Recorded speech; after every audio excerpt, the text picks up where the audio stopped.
Let's go! Bingetown, how we feeling tonight? It's your boy Dave, and here with me today are Kyle and longtime friend of the pod, Alki. And we have a special treat for everyone tonight. For the first time in Bingetown history, we are going to be covering an anime, specifically Attack on Titan. Kyle's got the pose already, Shinzo Sasagero. So let's go! Yeah, so to give a little background, us three started watching Attack on Titan when it first came out in 2013. We've been on and off again watching the show for the most part. It was kind of tough with in between seasons. You know, we'd pick it back up for a while, put it down, pick it back up. Alki and I actually had recently finished the manga. Say hi to the people, Alki, so they know your voice. How you doing, guys? That is Alki. So we recently finished the manga. We're going to do no coverage. We're not going to do any coverage of Attack on Titan. We're going to do a no spoilers coverage of the manga. So we're only going to be focusing on anime stuff. Me and Alki will hopefully be able to provide Kyle with some answers and knowledge that he has some questions on. But Kyle, say hi to the people. Hello. Yeah, I guess my background on Attack on Titan is I'm an anime only. I really caught back up, I guess, fully during, I guess we're in calendar year 3 of COVID, so I don't even fucking remember. I guess it was 2020, the fall of 20, no, it must have been the fall of 2020 at school. I think that sounds right. Yeah, and then I just rewatched basically the entire show to catch up, and goddamn, man, season 3, I just shout out Commander Erwin, the best character in the show. Rip to the GOAT. That's all I got to say. Alki, any thoughts? Yeah, I watched. It was one of the first animes that I watched. We were juniors in high school, so this was 2013. In the back of our English class, this dude, Greg Legend, Greg Abood, put me on to this stuff. We were in the back. It's like blood and gore. I was like, "What is this?" But it was sick. I mean, the first episode got me roped in. Crushed the first season, and I actually had to watch weekly because it was coming out weekly. Mm-hmm. After it was done, I was like, I need to know what happens. And I was new to anime and manga. I started reading the manga and I didn't even understand what I was reading because I was reading it left to right, but it's right to left. Yeah. So I'm like, what? And then I was like, wait, it's right to left. And then I just was reading it monthly. It would come out monthly until it finished. After the manga finished, within the last month, I watched every single episode of the anime leading up to where we are now. So it's been cool watching it on screen after reading it for so many years. This was like one of me and Alki's first experiences together was being able to talk about this stuff in all of our classes. So it's just really good memories with it tied to it. And just really quickly want to say that these won't be like our usual deep dive episodes. We're just going to be kind of covering just very general plot points, kind of discussing certain characters and what they're up to. And as always, providing some wacky theories, hopefully from Kyle. It has to be, right? Yeah, it has to be. So let's just really quickly, again, just go around and give our opinions on the series as a whole up until where we are in this anime. So Kyle, if you would like to start for that.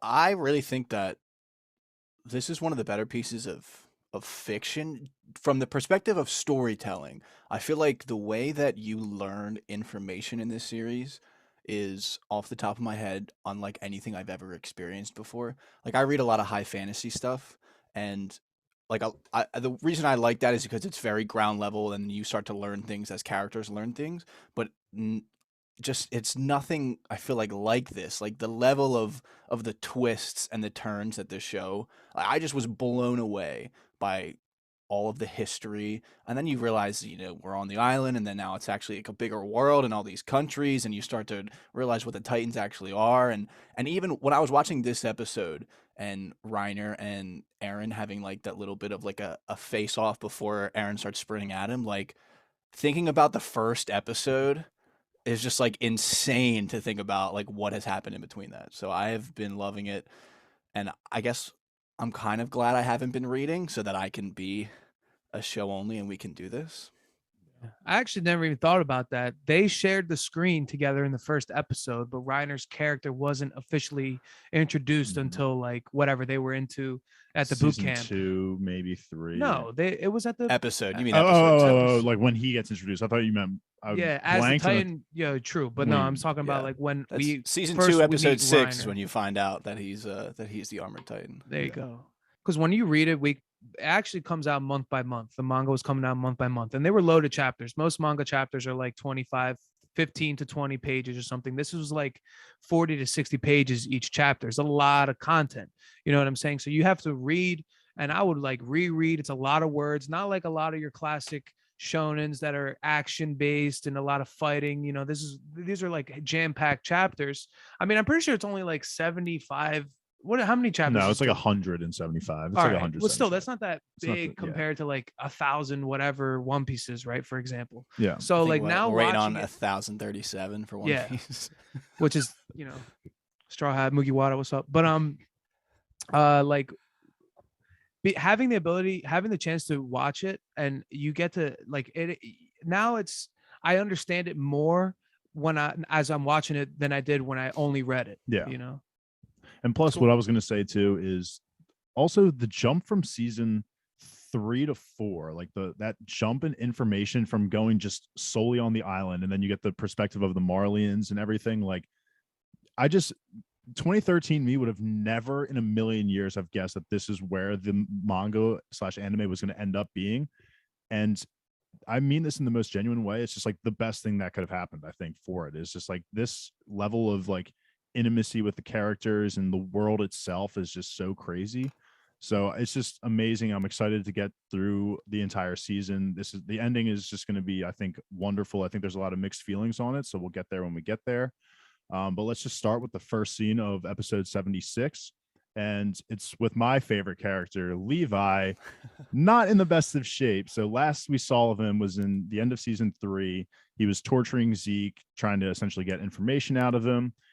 Zeke decides to pull the Thunder Spear trigger. End of season 4, part 1. Season 4, part 1. Sorry, I keep getting it mixed up. But yeah, pulls the Thunder Spear, and there's an explosion. And now we are seeing what was the side effects of that explosion. And when I read this, was devastated. It's so shocking to see him look like that on the screen. We've never seen him beat up like that ever. Yeah, it just like almost doesn't feel real. And then Hanji? Is it Hanji? Yeah. Yeah. She's just the goat for like playing it off like, because you know he's dead, and then she does the little roll into the river. I mean, I was worried when this scene opened up, but honestly, I feel a little bit better now. But I still feel terrible because doesn't it open up with like his fingers? So like, how's he gonna get? He just has lost some fingers. Like, will he be a worse fighter? I don't know. It's just one thing we're gonna have to look out for. But I think he's gonna be fine.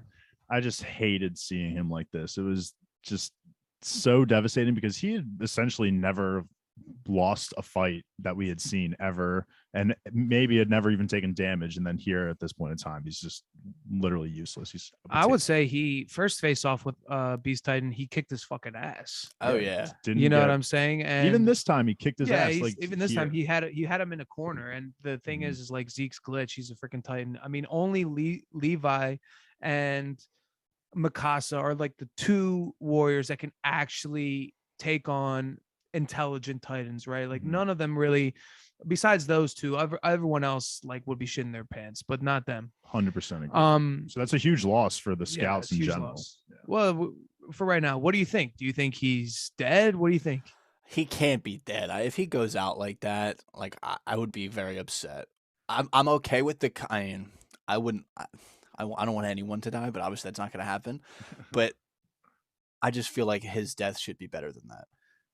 I'll tell you what, while I was reading, I didn't think he died, but like I was wondering for months what the hell is going on with him. Cause like I said, there's so much time goes by between like pieces of information, timelines match up in the manga. So it was a long time before like you really get any developments. I think the show it'll be better that, you know, and maybe, I don't know how long, but in some weeks we're going to get a development with definitely at least Hanji. Right. So yeah, I think they said that it's confirmed 12 episodes. I think we have 11 left.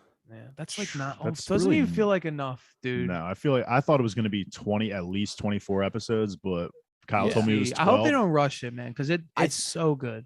I think I heard. I mean, this sounds way more rumorish than the 12 episodes, but I was hearing that it might be 12 and then a movie at the end. I'd be about that. And the end might be because I think that would be a really good. Just off what I know, I think that would be a really that would actually be a smart decision. And usually I'm not about that. Usually I don't like how shows or movies would do that, but I like the idea of that. I'll tell you what, I mean, me and Dave, we know the ending. Like, it could totally be a fucking movie. It could be like a 2-hour movie. It could be like a movie. Well, you know, you were saying how okay you read a lot of fantasy and like this is very developed story. I feel before I didn't give, by only being a manga reader, I didn't feel like I gave it enough credit. Now that I watched all the anime too, I'm like, yo, this story is so, it doesn't watch like a typical anime. It's like a show. It's like a show. I was texting Dave with it during my rewatch, and I'm like, dude, this is like one of the best stories I've ever been a part of. Dude, you know what I'm saying? I think this is a top 5 anime for me. I would say just thinking of it right now, and I just think this could, and I hope the expectations are high for you, Kyle, because I think you'll be satisfied with it. I think it's a top 5 manga. When we talk about it, like the anime and like manga stuff, I feel like we always are fairly conscious about splitting them into like One Piece is the best manga to me, while anime is like a different story. Yes. And this has to be, I mean, overall, it's easily top 3. Yeah. Yeah, I would say it's like top 10 mangas, top 5 animes for me personally. Like, if I want to split it up. But Haikyuu's got to be up there. Attack on Titan's got to be up there. Dragon Ball's like such a nostalgia thing, but I don't know. The more I watch, I feel like the more Dragon Ball slips out of the top. But I feel like Haikyuu and Attack on Titan, if you asked me, like they would have to be in that top 3. That's literally what I told you like a couple weeks ago. Alki's on the same page as you. So really, all that's left of that scene is Flock just being a fucking asshole. We all hate Flock here on this channel, which is rightfully so. He's low key kind of competent though. I was kind of shocked that he was like he caught on immediately to what Hanji was doing. I mean, even like he did have in that argument with Armin that he had at the end of season 3, a little bit towards the end with at the memorial of Erwin's memorial. It's like he was being a dick, but like at the same time he was making sense. I hate to admit that because the guy came off as such a dick about it, but he has a completely sound argument to the whole thing. Yeah, exactly. Then that comes into the competency thing. It's like the dude tries to be as logical as possible in his mind. That's basically what he's doing. I think he is beyond logical reasoning now. Okay. He's gone. He's like a zealot now. Okay. Now, but at that moment, sure, I agree with you. I think you know, before we wrap up this scene, like think about how far Hanji has come. You see her, Sanji. Sanji has come a long way. True. Yeah. Sanji has but no, Hanji, like when she became commander, she was like really stressed out. There were scenes of her like clearly like just, you know, bugging. Now she's making quick sound decisions. She has to juggle the Marlians, the Jaegerists, and she still needs to be a leader to those who still follow her, right? Mm-hmm. Now she's like hopefully reunited with Levi and they can get something done. Yeah. Block, and also, douche. I guess we haven't really talked about Zeke. I just have one question of, do we know, we're supposed to know what the paths are at this point, right? I just like, that was cloudy. I don't think specifically, like we know of their existence, but I don't think it's something that we should specifically talk about. I don't think at this point it's hard. It blurs for me as somebody who knows what happened, but I don't think it's fully expressed yet. Okay. All we know is that we might know of the concept that it's a thing, but not what they it is are. Essentially associated with the Founding Titan. Like every time it's been mentioned, the Founding Titan has something to do with it. So we'll get into it'll come obviously later in the series, but we don't know what they actually are right now. Yeah. I also like how he's just hanging down like a savage.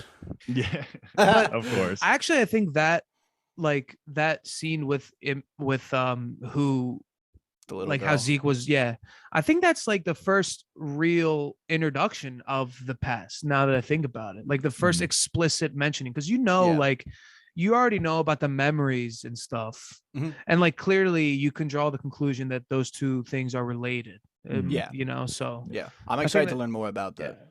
But Hanji's great. I love Hanji as an overall character. Just want to put that on pod because I think she's an excellent character, and especially right now because she's always been so upbeat. But as we've seen in the past couple episodes, like Alki has said, she's really questioning Erwin's decision of putting her in charge and being the commander of the scouts.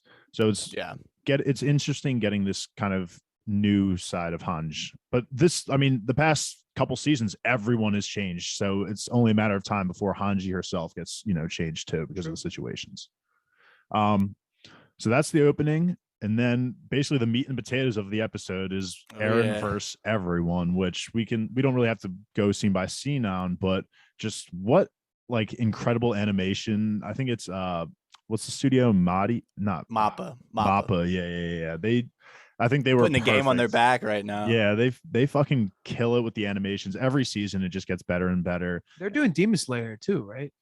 I believe they do Demon Slayer. They definitely did Jujutsu Kaisen. Actually, no, I don't know if they did Demon Slayer. Did they do God of High School?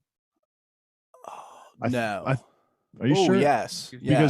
Because people usually, I think there's like memes now because Mappa like ruined God of High School, so people were like really pissed at them, and just like now like they're kind of like the shit show like anime. Well, that was I feel like that wasn't their fault. Look, let's be real. God of High School took a shit like 200 chapters ago. Yeah. Anyway. Yeah, that's true. Demon Slayer is and I'm probably gonna fucking mispronounce it, but it's either Ufotable or UFO table. I don't know how to pronounce it. Oh, I think you're right about that. If you know what I'm talking about, you know what I'm talking about. Yeah. So, yes. Yeah.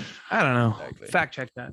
Because they do like the CGI, like the 3D and the 2D stuff. That's more them. Well, Mappa doesn't really do that I know. No, I don't know. It does look, some of the scenery like kind of looks CGI, like when the Attack Titan and Colossal like have been moving around in these more recent seasons. The animation is clearly a lot different than like seasons 1 and 2. It's been great. Yeah. I like to watch it. And if they do the CGI, they do a good. They have been doing a good job of making it the seamless transition between classic just.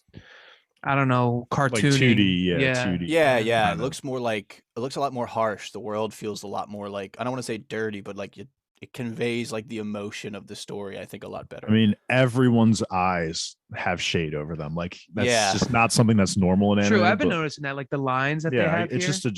it just helps emphasize the darkness of what everyone's going through. Yeah, but we see Eren kind of take on the Jaw and Armor Titans here. Reiner obviously being the Armor Titan, but I completely forgot what the Jaw Titan's name was. I was going to ask that question. Galliard. Oh, I'm that his title rather was the Jaw Titan. Yeah, it's the Jaw Titan, which was Ymir's Titan, and then true, because she ate their friend, and then she got eaten. So that's a huge they even mentioned, I think it was maybe in this episode or one of the previous ones where they were just kind of Galliard was talking, and he was like, yeah, I was able to use the full extent of the Titan, unlike the person who was before me. That was season 4. That was when we first meet the honorary. Oh, that was when we saw Peak probably in her human form for the first time. Yeah, and it was all then. He was like, because Galliard was ripping Reiner a new one for basically being an enemy in their like behind enemy lines, whatever, like kind of half failed the mission, whatever. But dude, speaking of Peak or whatever, dude, her Titan form is just horrendous. I hate it. I know. It's so uncomfortable. It looks so weird. Her face. Dude, Gabby just Gabby just like gets up in her tongue and her mouth. And it's like, all right, we're out. I just hate that. Yeah, I'm not Probably a fan. Smells. Yeah, it definitely smells. Yeah. You know what's cool? She spends like, they told us in the season 4 part 1 that she spends like days and shit in in her Titan form. I don't think any of the other Titans can do that. They have not at least expressed so far that is possible. And that's why she makes that comment when she's walking all fours. Yeah, when the weaves in the world just love that scene for whatever reason when she's walking all four. But she makes the comment too. She's just like, this is just this just feels natural to me, which is crazy because she does spend so much time in that form. I do like though the way that they use her. They utilize her as like a weapon. They have like different attachments for her. Like there's the offense one, there's the supply one. She's like a tank, like an artillery. Yeah, she's support for she's sure. Support, but yeah, she's pretty smart. She's obviously like very smart. She makes she has good decision making skills. Yeah, we saw that too with how she felt around what's her name, Yelena, when she like hugs her crew and she's just like, hey, like it looks like it's just an introduction, but it's really her being smart and whispering something to them. Also, you see how she's pretty smart when she kind of fools Eren into having that standoff. Like nobody else has, even Mikasa and Eren couldn't talk sense to Eren, but Peak, she led him to the roof and then initiated the battle pretty much. We also get cool. glimpse of Eren using the Warhammer Titan, which to me puts I feel like the Warhammer armor, obviously that's okay, excluding the Colossal, like you have the Warhammer and armor who like have very unique abilities that I feel like just you would want to have as someone who is in Eren's position. And he was already so strong and he had the hardening, and now he just has hardening times a million, which like you saw it in perspective. Like he crushes Reiner in the jaw with that ability. So. Yeah, I was shocked when that happened. I completely forgot that he could do that. That might actually be one of the first times, like I think you just said this a minute ago, that he uses it almost for the first time. But because I like it too, it's perfect timing where Reiner's like, like you're not that big of a deal by yourself, Eren, and then he just like impales both of them at once, and it's like, oh shit. It's cool to think about how far Eren has come. Before he would actually lose his consciousness in the Titan form. He attacked Mikasa after one transformation. And now he's able to do all this shit. His hardening on his arms is way more advanced and cooler. Like he has like the it goes forearm all the way down, blocker. Yeah. Sorry, I'm moving the mic. He has like the forearm hardening. He's obviously grown so much. The fact that great to see, honestly. I love that he can I love that everyone can recognize that him being able to switch in and out of the Titan form is just like so impressive. Like even in the war in the season 4 part 1, like first few episodes, when he just changes 4 times like so easily, and Galliard's just like, oh, you still have fight in you, and it's like he wasn't even trying. Like he could just do this so easily compared to everyone else. I just love too the concept of like how conscious he is in the form. They're all like that, which I think is such a great revelation versus the beginning of the series when it seems like the Titans are just monsters. It's just like I was just laughing when Yelena's like trying to reason with him and he's like, fuck off. Like he just like walks off of the big balcony. He's like, I'm about to go fuck these people up. Plus there's only two Titans that can talk. Do you know? Oh, true. You should know. What, the Beast Titan? Yeah. And obviously the cart. Yeah. Pete. Oh, I forgot that she talks. Those are the only two that can, I think, actually communicate. I think I just blacked her speaking out of my mind. Yeah, because it sounds so weird. Even freaky. Even in the manga, like it's written in squiggly, weird letters, like almost as if she was possessed or something. That's really cool. I like that. Yeah. Anything else you guys want to talk about here with Eren and his fight scenes here? I think the thing I'm looking forward to the most, beyond just getting like the answers of the end of the series, is just I can't wait to see like this continued development of Eren and Reiner's relationship, and that how it's realized through like this violence. They've fought so many times, it feels like, and it just is going to keep happening. I just can't wait to see. I don't know, like I can't imagine that. Like they're not going to convince the other person of anything. It feels like, but it feels like Reiner is way closer to like the edge, and like his rope, for lack of a better analogy, is like way thinner. You know, it feels like he's almost hanging on by a thread, while Eren is way stronger in his convictions. So I'm just really interested to see how their physical conflict leads to and develops their emotional conflict. I'm actually glad you brought that up, because when I was reading, I remember thinking that Eren right now is clearly very driven. He has a goal. Before the time skip, that was Reiner, Annie, and Bertold, right? Now, Reiner is having a lot of these intrusive thoughts. So I think it's interesting that their roles have kind of switched. Yeah. Actually, I actually had the impression for a lot of the manga that they kind of switched the point of view from Eren to like Reiner for a good part of it, because they're like direct and whatever. Yeah, they're like I was gonna say antithesis. They're like they're like an antithesis to each other pretty much, and it's just cool. I wanted to ask you like, what, you know, that's okay. Never mind. Yeah. Never mind. And I guess the two final things I wanted to say is that they bring up again, it's fucking the card Titan brings up that Falco has the spinal fluid. So very curious to see what that ends up becoming. Because Pixis, all the commanders of the military police have it. Like, yeah. And then the second thing is the captain, the guy who keeps telling them to call him captain and not commander. He says that like we're gonna end 2,000 years of Titan rule. I just think it's interesting that they worded it that way because it sounds just very similar to what Eren wants to do and Zeke, where like they want to end the rule of Titans as well. But you're talking about Commander Magath? Yeah, Commander Magath. Yeah, he's actually a general now. I think that's what he said, right? Whatever. Something. Yeah, he didn't want to be referred to as commander anymore, basically, or something like that. I just think it's interesting they use the same words, but they're coming at it from a completely different perspective, and they mean different things. I think that's just I love that side of Attack on Titan because it's just a lot of these characters, whether you're Marlin, you're on Paradise Island, you're in the internment camp, like they really do share the same like objectives almost in a sense, but like the way they execute them and how they perceive others is just totally influencing their way of doing things. And it's just interesting to see that like the show is purposely just like drawing you now to the Marleyan side to kind of give you a little bit of attachment to these characters, and like Eren's now viewed as the bad guy. So it's just crazy. Same goals, different means. Yeah, exactly. So let's get into the final ending scene, which one of the final ending scenes with Anya Capone. I don't even know how to say his name. Anya Capone. Anya Capone. I love it. I love his name. It has to be, I think, the most unique name I've encountered in anime and manga. I just love it. 100%. But he frees Connie, Jean, Armin, Mikasa because of the guilt that he's feeling, and he realizes that Eren's kind of in a pinch right now, so he's thinking that they're the only ones that can really save him. They know him to a T, and they'll be able to help out. But Anya Capone for a win right here, I would say.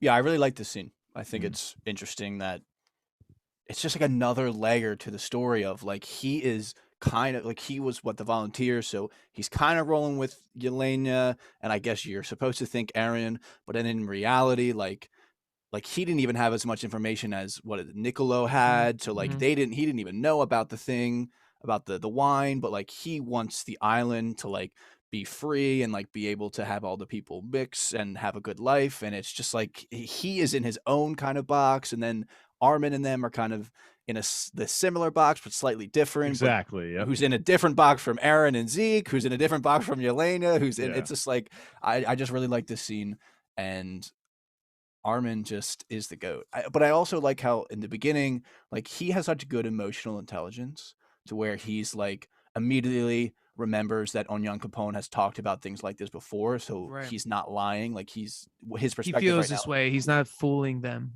Yeah, because Connie's pissed. Connie, the man. I like Connie too. Boss. Yeah, but then when it comes to Mikasa and like talking about Eren, he gets a little bit emotional and kind of not rambling, but like he refuses to believe it. Like he tells Mikasa that Eren was lying. So I just think it's interesting. Again, we have conflict inside of Armin as well. One thing I think is great is like you pretty much sum this up, but I think it's cool to see that there are Marleyans who don't believe that all Eldians are devils. Yeah. Clearly this like racial conflict is a huge undertone of the show. You really see that in season 4, right? So it's just it's refreshing to know that there are sound like people who don't believe these propaganda pushed agendas. What do you think? Do you think that Armin was just saying that out of emotion about Eren, or do you think that his words are worth noting? Like maybe that Eren has a plan for the way he's been treating them and all this stuff. That's a hard question to answer because I want to believe him so much that Eren isn't just trying to.